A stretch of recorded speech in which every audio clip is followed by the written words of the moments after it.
Alors, merci à Télébasque encore une fois de m'inviter à prendre la parole et d'informer mes citoyens, puis bon, ceux qui sont en dehors de même des limites de la ville, d'entendre un peu de ce qui se passe ici chez nous. Ce matin, je devrais vous traiter de 2 dossiers ou 3, mais je vais commencer par le premier qui est le retour de l'héritage. Je ne traiterai pas de la même façon que dire, bon, il est arrivé au quai, puis, tout est beau, puis on repart à neuf. Ce que je tiens à vous préciser, c'est que ce dossier-là d'héritage des Basques, le traversier, ceux qui ont mon âge et même plus vieux ont toujours vécu avec le traversier ici en face de chez nous qui fait la navette entre Trois-Pistoles et les Escoumins. On parle depuis 1913, me semble, là, le capitaine Louis-Ernest Sirois, je crois, là, qui avait parti de ce premier dossier-là. C'est un traversier qui a été mis en place pour transporter la poste entre Trois-Pistoles et la Côte-Nord au début du siècle de 1900, là, 1913. Une raison était fort simple, juste faire un petit tour d'horizon, c'est qu'à l'époque, la villonnerie n'existait pas beaucoup et tout le courrier qui partait d'Europe, de la France entre autres, où est la mère patrie, alors tout le courrier postal partait de l'Europe en bateau, débarquait à Rimouski, pour tout le Québec au complet, là. Ça débarquait à Rimouski, au port de Rimouski. Et de Rimouski, le courrier postal, le courrier de la Reine, était distribué partout à l'intérieur du Canada, y compris le Québec. Mais pour aller sur la Côte-Nord, il y avait la rivière Saguenay qui était difficile à traverser. Donc, le courrier, il fallait aller le porter à partir de Tadoussac jusque sur la basse Côte-Nord. Il y avait du monde qui vivait là aussi, là. Alors, pour faciliter les choses, le ministre de la Poste à l'époque était un ancien résident de Trois-Pistoles, Thomas Pelletier, ministre des Postes au fédéral, qui était justement au coin de la rue ici, où est l'animalerie présentement. C'était sa maison privée. Et puis, lui, dans son poste de responsabilité du ministre des Postes, ben, dit Colin, la meilleure façon de pouvoir traverser du côté nord le courrier, ce sera par Trois-Pistoles, en construisant un quai à Trois-Pistoles, puis en construisant un quai aux Escoumins. Alors, ça a été fait d'une façon politique pour les besoins de l'époque. Alors, le premier traversier, 1913, comme je vous dis, là, M. Louis-Ernest Sirois, de mémoire de son prénom, a commencé à transporter la malle aux Escoumins avec un petit bateau durant l'été et transporter le courrier postal qui arrivait d'Europe par Rimouski. Avec le temps, a commencé à se développer l'idée de pouvoir transporter des automobiles ici parce que le côté minier du côté nord, le côté forestier du côté nord amenait que beaucoup de personnes du sud traversaient sur la côte nord pour aller travailler. De certaines époques, c'était comme ça, les années 50, 60. C'est ce qui fait que les quais ont été raboutés l'un à l'autre tranquillement, pas vite, avec les subventions pour pouvoir avoir accès à des bateaux un petit peu plus gros qui pouvaient correspondre aux besoins de chacune des époques. Donc, on est rendu en 2021. Aujourd'hui, vous voyez les quais tels comme ils sont entre Trois-Pistoles et les Escoumins. N'oubliez pas qu'il y a 15 ans, les 2 quais étaient condamnés par le fédéral et le gouvernement fédéral qui s'appartenait à l'époque, lui, s'était dit des années au début 1990, dans ces années-là, nous, les quais là, excédentaires qu'on n'a plus besoin là, pour la poste ou autre, là, nous, soit qu'on mette ça à terre ou soit qu'on le redonne aux communautés. Alors, c'est ce qui fait que si le milieu s'est battu pour avoir une aide financière, pour pouvoir garder ces quais-là et les remettre en état. Parce que le traversier, jusqu'au début des années 2000, entre 2000 et 2008, là, il y avait des interruptions fréquentes en coup d'années, 2 ans, 3 ans, sans que le traversier puisse traverser entre les 2 rives. C'est ce qui fait que celui, moi, je me souviens, depuis que je suis rentré au conseil de ville comme maire, mais comme conseiller municipal déjà, il y a 40 ans, c'était M. Roger Rioux qui était propriétaire du traversier. Avant lui, il y avait eu le capitaine Lévesque, qui vivait à Trois-Pistoles, mais qui avait vendu son bateau à Roger Rioux, qui était aussi propriétaire d'une résidence funéraire ici sur la rue Notre-Dame. Alors, M. Rioux, comme privé, avait pris ce traversier-là tout seul, avec ses moyens, et faisait la navette entre les 2 rives, puis employait du monde. Mais il y avait toujours cette bataille-là pour avoir des quais conformes que lui faisait auprès d'Ottawa pour avoir des quais. Et ça ne finissait pas de finir. Il n'y avait pas d'écoute, il n'y avait pas d'oreille. Quoi qu'il en soit, devenu épuisé de se battre, ce navire-là, finalement, il a été mis en vente. Et c'est un groupe d'environ 49 actionnaires privés de Trois-Pistoles et des Escoumins, mais surtout de Trois-Pistoles, le gros noyau, qui à coût de 7 000, 10 000 $ chacun, ont investi des parts pour pouvoir prendre la compagnie de navigation des Basques, la créer, et puis de repartir avec le traversier, mais toujours avec le problème des quais. Ce que je vais vous dire par là, c'est que la semaine passée, là, je fais un tour d'horizon de ça, mais la semaine passée, quand le traversier est parti de l'île aux Coudres, je pense que c'était mercredi passé, et puis qu'il s'en venait vers Trois-Pistoles, c'était une mer d'huile, c'était très beau, ça donnait bien, et puis on sait que c'est mon fils Jean-Philippe qui est le capitaine du traversier. À quelques reprises, je vous l'appelais. Moi, j'étais sur l'île aux Basques à ce moment-là parce que je suis gardien de l'île aux Basques aussi. Alors, j'étais sur l'île aux Basques en train de travailler, préparer l'île pour la saison qui s'en vient. Alors, je l'appelais de temps à autre, savoir ce qui était rendu sur le fleuve. Tantôt à Rivière-Voelle, dans un shot que j'ai eu avec lui, c'était à Rivière-du-Loup, devant Rivière-du-Loup. Et vers 8h moins quart, à peu près, quand il a tourné le coin de la pointe de l'île aux Basques pour s'enligner vers Trois-Pistoles, il a vu mon bateau amarré à l'île, parce que j'attendais que la marée monte, moi aussi, pour partir de l'île. Il était 8h moins quart, il commençait à faire brun. C'est là qu'il a donné un coup de flûte, me saluant au passage, comme quoi que Here we are, ici nous sommes, et nous arrivons à Trois-Pistoles après 18 mois d'absence, puis d'un combat de société qui s'est tenu ici à Trois-Pistoles, et surtout les manifestations pour pouvoir défendre ce dossier-là, puis le garder en vie. Moi, savez-vous, quand j'ai vu, parce que ça fait 32 ans que je travaille à l'île aux Basques, ça fait 32 ans que je vois le traversier passer entre les deux rives, parce que je suis sur l'eau tout l'été durant en même temps que le traversier. Alors, j'ai ce privilège-là. Mais ce soir-là, quand mon fils a crié de la flûte, disant qu'on arrive, j'ai eu un immense frisson qui me parcourut le corps. Et ce frisson-là, je vais vous dire, ça me faisait prendre conscience, encore une fois, les éléments qui me revenaient en tête, là, c'est que depuis ma présence dans mon application publique ici, je m'apercevais que ce qui s'était passé il y a 1 an et demi passé dans le milieu à se battre pour garder ce bien-là, collectif qui s'appelle le Traversier Trois-Pistoles-les-Escoumins, c'était une suite d'éléments, de personnes qui, au fil des années, c'est ça qui me faisait prendre conscience, là, que finalement, le flambeau, là, moi, depuis que je suis impliqué dans le monde municipal, le flambeau a été pris par plusieurs mains entre la dernière qui s'est passée il y a 18 mois passé ici, dans le milieu, et il y a environ 40 ans, lorsque des gens du milieu ont pris possession du bateau pour le garder en vie. Alors, ça a été des batailles continuelles, successives, pour réparer les quais, garder le bateau en vie, avoir des aides financières pour vivre ici avec des employés. Je réalisais jusqu'à quel point des gens comme Camillien Charon, que j'ai connu, qui était un entrepreneur électricien de sang de Dieu, Jean-Marc Damour, l'ancien maire de Trois-Pistoles, qui vit encore, qui est rendu 99 ans, d'autres personnes que j'essaie de mettre en évidence, un groupe de personnes, des 49 actionnaires, qui ont mis la main à la porte pour essayer de trouver des solutions. Les 4 entités municipales, Trois-Pistoles, Notre-Dame-des-Neiges, Escoumins, Assipit, qui ont dit, nous autres, après l'épuisement de ces actionnaires privés-là, des actionnaires publics ont dit, on va reprendre le bateau parce que les municipalités ont plus de capacité de pouvoir poursuivre. Gérard Beaulieu, l'ancien maire de Notre-Dame-des-Neiges, je lui donne des noms, mais il y a des choses très précises.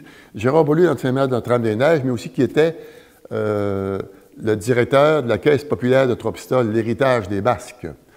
D'ailleurs, le bateau L'Héritage, c'est un peu Gérard Beaulieu qui a suggéré aux entités de changer le nom de Gobelet d'argent pour avoir le nom de Héritage, dû à la présence de Victor Lévy-Beaulieu dans son téléroman qui a fait connaître Trois-Pistoles dans la province de Québec et ailleurs. Alors, on doit un peu ce nom-là, l'appellation du traversier, à Gérard Beaulieu, qui avait suggéré ça à l'organisation à l'époque, dont je faisais partie. Alors, il y a eu une époque, là, que Gérard Beaulieu, en parallèle de sa mairie, là, je vous dis par ses passés, qui était le directeur de la Caisse, ce traversier-là était en faillite technique.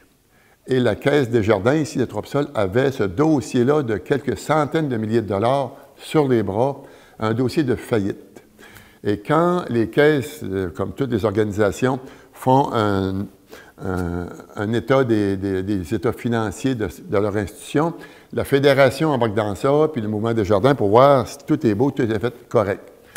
Le traversier de Trois-Pistoles, les Escoumins, était un dossier très épineux pour le Mouvement des Jardins ici à Trois-Pistoles, et la Fédération n'attendait pas à le garder longtemps parce qu'il n'était pas de Trois-Pistoles, mais il voulait comme correct dans une logique de dire il est en faillite, il faut l'éliminer. Et le directeur, Gérard Beaulieu, contre toute directive de ses autorités, a voulu le garder quand même, le protéger pour que notre société puisse se relever et de continuer à se battre pour le garder. Je vous donne ces gestes-là. Gérard, puis il y en a eu beaucoup des Gérard Beaulieu, ou des Camille à Charon, des Jean-Marc Damour, ou tous les actionnaires qui ont participé à l'effort collectif de ce bateau-là. Alors, quand il a traversé à l'est de l'île, la semaine passée, mon fils, en faisant le klaxon, c'était toutes ces personnes-là que j'ai pensé, qui au fil des années se sont roulées les manches, ont cru au traversier, et pour finir, il y a 18 mois, voir le citoyen encore dans la rue manifester ce que d'autres ont porté au fil des années. Donc, ce que je vais vous dire ce matin, c'est que le traversier est bel et bien au quai. Il devrait repartir vers le 21 mai entre les deux rives pour une Xème saison. C'est un des plus anciens au Québec. Et ce traversier-là, il a encore pour une quinzaine d'années, sans trop se préoccuper de sa vétusté, mais il faudra penser un jour peut-être le remplacer. Quoi qu'il en soit, présentement, on l'a, des emplois sont créés et les gens sont fiers de ça. C'est une belle fierté collective. Alors, je tenais à saluer ça, mais saluer surtout les gens qui, dans le passé, ont été présents. Sinon, on n'en parlerait pas aujourd'hui. Ce serait un dossier qui serait mort. Il y a des gens qui ont posé des gestes depuis les 20 dernières années, 30 dernières années. Il ne faut pas les oublier, ceux-là. Alors, c'est un dossier que je voulais vous parler ce matin. Ça, c'est mon premier dossier. Terminé. Alors, si je parle du deuxième, je peux vous parler d'un dossier qui est le Parc d'Aventure Basque. Un autre monument ici qu'on a dans place qui a été créé en l'honneur de la présence des Basques et des Amérindiens dans notre territoire. Cet équipement-là qui a été construit et payé par des aides financières des deux paliers gouvernementaux ainsi que la ville et de la population, a connu des belles heures de gloire pendant 20 ans avec son opération. Dans les dernières années, il a comme planté financièrement. Et là aussi, le Mouvement des Jardins avait une hypothèque sur les bras par rapport à ce bâtiment-là. Alors, là, il y a eu un processus de vente qui n'a pas été possible. Donc, c'était un processus de faillite qui a été enclenché. Et c'est là que le conseil de ville de Trois-Pistoles, avec ce bâtiment-là qui avait été quand même très vivant durant des années, a cru bon de dire, dans la faillite, on va mettre la main dessus pour pouvoir le garder afin que d'autres puissent le faire revivre. On a eu pendant 4 ans des énergies qui ont été déployées auprès de la population, on va dire des groupes et tout. Si vous voulez repartir une animation dans ce milieu-là, le conseil de ville est prêt à vous donner un coup de main, vous appuyer. Alors, on n'a jamais eu de réponse. C'est ce qui fait que depuis 6-8 mois, le conseil de ville en est venu à la conclusion de mettre en vente ce bâtiment. On a eu au moins 2 groupes fortement intéressés, individus et privés, là, à vouloir reprendre le bâtiment et le faire revivre dans des règles qu'on exigeait, entre autres, de garder ça avec un attrait touristique, tel qu'il avait été construit. Alors, pour ce faire, il y avait des règles très précises qu'il a fallu respecter, entre autres le prix de vente, qui était de 140 000 $ que le gouvernement nous impose parce que c'est un bien public, qu'on ne peut pas donner à un privé comme ça. Il y a des règles très précises mathématiques. En bas de 140 000, on ne peut pas le céder. On a des exigences hautes aussi, qui ne sont pas gouvernementales, mais celles-là, on ne passe pas à côté. Donc, le Conseil a eu tous ces processus-là. On a été en appel d'offres sur SEAO, c'est le réseau là, électronique des appels d'offres au Québec, pour que des gens puissent s'intéresser à acheter ce bâtiment-là, avec nos critères, exigences. Et il y a eu 0 offres qui ont été déposées en date du 3 mai. Quelques personnes individuelles ont été chercher l'information, on le voit ça, mais il n'y a rien qui a été déposé. Donc, présentement, le conseil de ville est à revoir à nouveau comment on se réorganise avec tout ça. Il est certain que si je vous lance un appel, s'il y a des gens qui sont intéressés aux organisations à vouloir le gérer, le développer, le faire vivre, le conseil de ville est prêt à recevoir toutes les offres possibles. Mais à un moment donné, vous savez, un bâtiment, là, on ne peut pas rester 10 ans avec un bâtiment fermé. Là, ça fait déjà 4 ans qu'il est fermé, au moins. Alors, il va y avoir des décisions qui seront à prendre. Naturellement, à partir de septembre, qui s'en vient, début octobre, le conseil actuel ne peut plus prendre de décision parce que les élections municipales s'en viennent. C'est ce qui fait que ce bâtiment-là, si on n'a pas trouvé preneur ou solution d'ici septembre, il y a de fortes chances que ce sera un dossier que la nouvelle équipe municipale qui sera en place aura à traiter puis à trouver solution dans le temps. Alors, c'est pour vous donner un peu un coup d'horizon de ce qu'est le dossier du Parc d'Aventure Basque. Je vous enligne sur des élections, qui serait mon troisième sujet. Alors, juste pour vous dire que les élections vont avoir lieu dans toute la province du Québec au niveau municipal le 7 novembre. Ce qui veut dire qu'à partir d'octobre, normalement, les campagnes électorales partent au niveau des règles là, légales là, et le conseil actuel va être dissous. C'est-à-dire être en place, à moins qu'il y ait des mesures d'urgence, il arriverait une catastrophe. Là c'est certain que le conseil va être en poste jusqu'aux élections municipales, mais dans le mois et demi qui précède les élections municipales de la province du Québec, les conseils de ville ne siègent pas. Le maire reste en fonction jusqu'à la fin, avec sa direction générale et tout, mais on n'a pas de dépenses à faire, quoi que ce soit. Là, il faut rester là, quasiment sur le neutre. Surtout, éviter la partialité aussi. Alors, c'est ce qui fait que présentement, je peux vous dire qu'en liste, il y a 2 équipes qui vont s'affronter pour avoir des sièges de conseillers municipaux à la ville de Drumstone et aussi le titre de maire. Alors, la deuxième équipe s'est faite connaître cette semaine, je pense au début de la semaine, par un communiqué de presse. Ce que je veux dire à la population, j'ai passé 20 ans comme conseiller, 20 ans comme maire.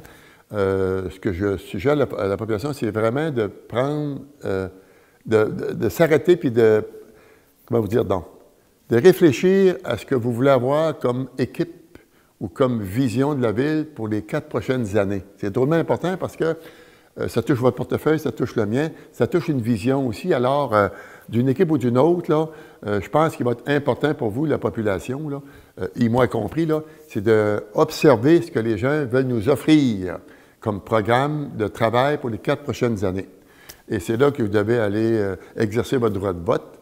Je trouve que c'est drôlement important parce que ça fait partie de notre vie de tous les jours. Alors, les gens pourront voter selon ce qu'ils pensent le mieux.